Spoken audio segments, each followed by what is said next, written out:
ఉన్న బంగారాన్ని విడిపించి ఆ రోజు ఆన్లైన్ రేటుకే మేము కొంటాం. Sharma gold company.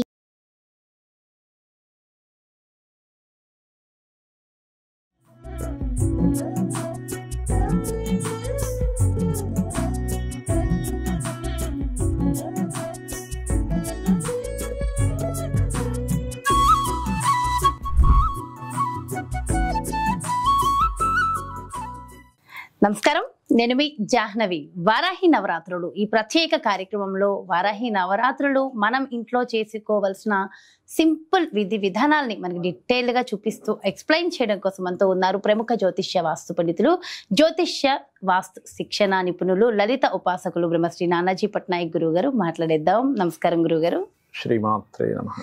అయితే వారాహి అమ్మవారి నవరాత్రుల గురించి చాలా మందికి చాలా రకాల సందేహాలు ఉన్నాయి. అయితే అమ్మవారి నవరాత్రులు అందరూ చేసుకోవచ్చా, ఎవరెవరు చేసుకోవాలి, ఎవరెవరు చేయకూడదు, ఒకవేళ చేసుకోవలసిన వాళ్ళు సింపుల్ గా ఎలాంటి అంటే ఎక్కువ స్తోత్రాలు ఎక్కువ మంత్రాలు ఇవన్నీ లేకుండా సింపుల్ గా చేసుకునే విధి విధానం ఉందా అనేది కూడా చాలా మందికి సందేహం ఉంది. గురుగారు డీటెయిల్ గా ఎక్స్ప్లెయిన్ చేయండి. తప్పకుండా అమ్మ. ఫస్ట్ పాయింట్ నెంబర్ 1 ఏంటంటే మీరు ఎవరు చేసుకోవచ్చు ఎవరు చేసుకోకూడదు అని అన్నారు కదా. వారాహి అమ్మవారు అంటే ఎవరో కాదు, వరాహమూర్తి యొక్క శక్తి. వరాహ స్వామి ఎవరు? విష్ణువు యొక్క శక్తి అంటే ఎవరు? వారాహి. అదే లక్ష్మీదేవి. ఇప్పుడు ఈ అవతారంతో ఉంది కదా అనేది ఎలా ఉంటుందంటే చేసుకోవచ్చా చేసుకోకూడదా అనే జడ్జిమెంట్ చేయడం ఎలా ఉంటుందంటే, అమ్మ ఉందమ్మ, అమ్మ మిలిటరీలో జాయిన్ అయింది అనుకుందాం. మిలిటరీ డ్రెస్ వేసుకున్నప్పుడు అమ్మ అని పిలవమా మనం? పిలుస్తాం. అమ్మేగా అమ్మేగా. యుద్ధానికి వెళ్తుంది, మిలిటరీ డ్రెస్ వేసుకున్న అమ్మ. ఇప్పుడు అమ్మని పిలవకూడదు అంటామా?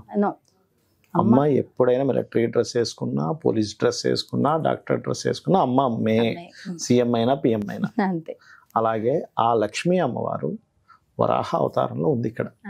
వరాహమూర్తి ఆ యొక్క భూమిని ఎవరైతే ఆ యొక్క హిరణ్యాక్షుడు దాచిపెట్టేసిన భూమిని బయటికి తీసుకొచ్చినప్పుడు ఆ అవతారం ఎత్తాలి అక్కడ. ఎందుకు అంటే చూడండి, మీరు వరాహాలని చూడండి, భూమిని వాసన చూసుకుంటూ తిరుగుతాయి, గమనించండి. ఎందుకంటే దానికి ఆ అవతారానికి మాత్రం దానికే భూమిని కనిపెట్టే శక్తి ఉంటుంది.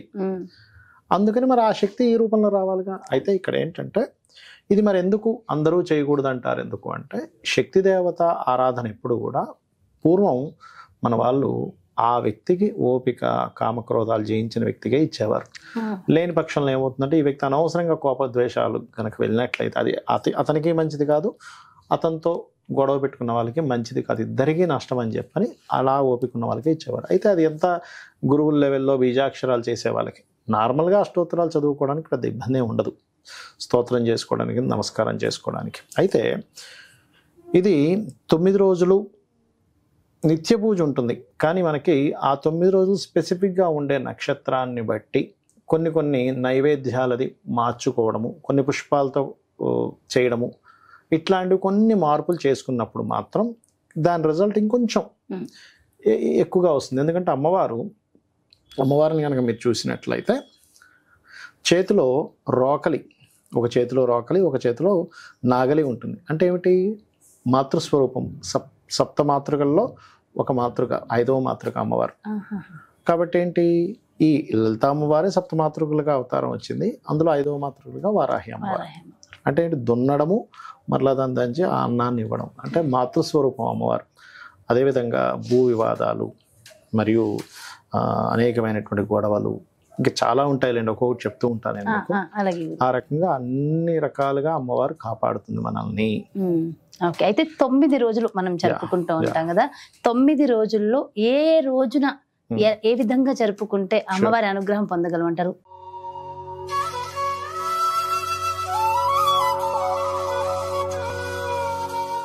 అయితే గురువుగారు, ఆదివారము 2వ రోజు వచ్చింది కదా, మరి ఆ 2వ రోజు ఆచరించవలసిన విధి విధానం ఏమిటి? అసలు ఆ రోజు స్పెషల్ ఏంటి? మనకి ఆదివారం ఏమైందంటే భానుపుష్యమి యోగం ఏర్పడింది. భానుపుష్యమి అంటే ఆదివారం నాడు పుష్యమి నక్షత్రం. ఆదివారం నాడు పుష్యమి నక్షత్రం రోజు వచ్చినప్పుడు కనుక అమ్మవారి ఆరాధన చేస్తే కలిగే ఫలితాలు ఏమిటంటే, సహజంగా చూడండి, కర్మకారకుడు శని, రవి ఉన్నతాన్ని పేరు ప్రఖ్యాతలను ఇచ్చే కారకుడు. వీళ్ళిద్దరి యొక్క కలయిక ఉన్న రోజు భానుపుష్యమి యోగం, ఆదివారం పుష్యమి నక్షత్రం. ఇప్పుడు ఎవరికైనా చూడండి, అయ్యో నాకు కెరియర్లో గ్రోత్ లేదు, ప్రమోషన్స్ రావట్లేదు, లేకపోతే తండ్రి కొడుకులతో పడట్లేదు, తండ్రికి కొడుక్కి పడదు, ఒక్కోసారి వీళ్ళు ఎంత కష్టపడ్డా వీళ్ళకి గ్రోత్ రాదు. అవును. చాలా మంది అంటుంటారు అసలు ఆఫీస్లో అందరికంటే నేను బాగా చేస్తానండి, కానీ నాకెందుకో పేరు ప్రఖ్యాతలు రావట్లేదు అని బాధపడుతున్నారు. సో నాకన్నా ముందు వాళ్ళందరూ వెనకాల వచ్చిన వాళ్ళందరూ ముందు వెళ్ళిపోతున్నారని బాధపడుతున్న వారికి భానుపుష్యమి యోగం నాడు గనక శని రవి గ్రహాల దగ్గర దీపారాధన చేసి ఆ రోజు గోవుకి బెల్లము గోధుమ రవ్వ తినిపించి అమ్మవారి యొక్క ఆరాధనలో ప్రత్యేకంగా గోధుమ రవ్వతో చేసినటువంటి పదార్థాలు నైవేద్యంగా పెట్టడము, ఎర్రటి పుష్పాలతో అమ్మవారిని పూజించడము ఆదివారం నాడు.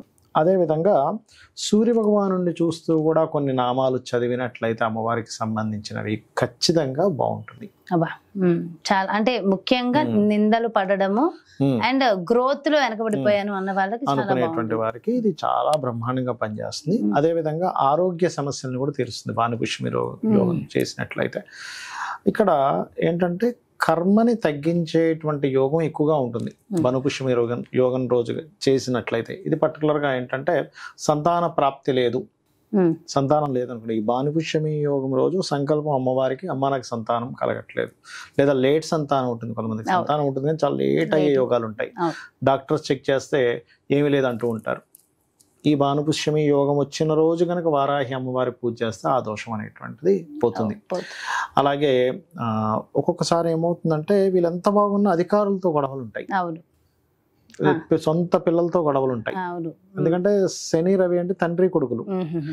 ఆ రోజు గనక సూర్య భగవాను శనిని అర్చిస్తూ అమ్మవారిని గనక ఆరాధించినట్లయితే, అమ్మవారు ఏంటి మాతృస్వరూపం, అంటే ఫీల్ అనేది లేకపోవడం వల్ల ఆ తండ్రి కొడుకుల మధ్యన ఏదో ఇబ్బంది వస్తుంది. ఆ వాత్సల్యం ఎక్కడో దెబ్బతిన్నది, ఎక్కడో చిన్నప్పుడు ఎక్కడో తండ్రి ఏదో అన్నమాట ఏదో పట్టుకొని అది కంటిన్యూ అవుతూ ఉంటుంది. తండ్రికి నిజంగా కొడుకుల మీద ఇబ్బంది కోపమే ఉండదు, కానీ వాళ్ళు బాగుపడాలని చెప్పేటువంటి విషయాలు వీళ్ళు నెగిటివ్ గా తీసుకుంటూ ఉంటారు. అది ఎక్కడో వాళ్ళ జన్మజాతకాల్లో 9వ స్థానము, అది లగ్నం పాడవడము, రవి పాడవము జరిగినప్పుడు ఈ రోజు గనక అమ్మవారిని పూజించినట్లయితే అమ్మవారు ఆ దోషాన్ని తొలగిస్తుంది. మరి అమ్మవారికి సమర్పించవలసిన నైవేద్యాల్లో ముఖ్యంగా ఏంటంటే దానిమ్మ పళ్ళు పెట్టచ్చు, గోధుమ రవ్వతో చేసినటువంటి పదార్థాన్ని పెట్టచ్చు అమ్మవారికి. అలాగే ఇంకోటి ఏంటంటే తీపి పదార్థాలు, గోధుమ రవ్వతోనే తీపి పదార్థం చేస్తారు, తీపి పదార్థం కూడా పెట్టచ్చు ఆ రోజు చేసినట్లయితే చాలా మంచి ఫలితాలు అనేటువంటివి వస్తాయి. ముఖ్యంగా అధికార సంబంధించిన రవివారం కదా, ఆదివారం సూర్య భగవానుడికి సంబంధించింది కదా, అధికార సంబంధించినటువంటి విషయాల్లో అధికారులతో ఇబ్బంది ఉన్న, ఒక్కోసారి రాజకీయ నాయకులతో ఇబ్బంది ఉంటుంది కొంతమందికి, అట్లాంటి విషయాల్లో. ఇంకొకటి మనం ప్రత్యేకంగా అమ్మవారి యొక్క ఆరాధన ఈ యొక్క అంటే భూ వివాదాలకు ప్రత్యేకంగా చెప్తూ ఉంటారు. ఆ భూ వివాదాలు ముఖ్యంగా కొంతమంది రాజకీయ నాయకుల ద్వారా ఏర్పడతాయి. ఎవరో వేరే అతను, ఆయన చాలా పెద్ద వ్యక్తి, రాజకీయంలో పలుకుబడి ఉందట, ఆయన కబ్జా చేసేట, కానీ అమ్మో అంత పెద్ద వ్యక్తితో మనం ఎట్లా వెళ్ళి మాట్లాడతాం, అది కాని పని వదిలేస్తుంటారు. అలాంటప్పుడు కూడా, ఎందుకంటే ఎవరి ముందైనా అమ్మవారి ముందు ఎవరు గొప్ప కాదు కదా, అలాంటి సమస్యలు కూడా తీరుస్తుంది అమ్మవారు. అద్భుతమైన రోజు ఆదివారం. అందులో ముఖ్యంగా ఆదివారం ఒకవేళ గవర్నమెంట్ పనులు అవ్వాలి, అప్పుడు పసుపు గంధము కలిపిన అక్షింతలతో పూజించడం, సామరస్యం పెరగాలి, అప్పుడు పసుపు గంధంతో పాటు పసుపు రంగు పుష్పాలతో కూడా పూజించినట్లయితే కూడా క్లియర్ అవుతాయి ఆ సమస్యలు.